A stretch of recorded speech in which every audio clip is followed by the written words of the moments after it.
According to Teslarati, Tesla has begun rolling out its largest wave of the newest full self-driving FSD version, v12.5.1.1.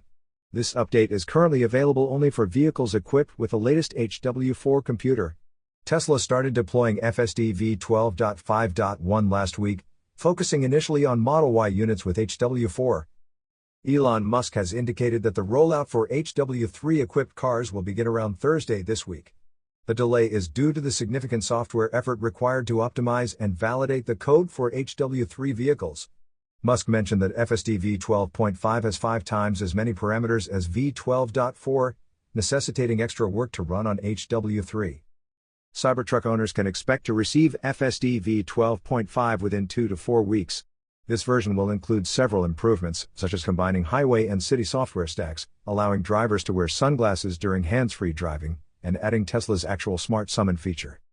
Tesla Autopilot Director Ashok Elluswamy emphasized the focus on smoothness and safety, noting he successfully avoided spilling coffee during a 30-minute drive on FSD v12.5. You are listening to Yuan News.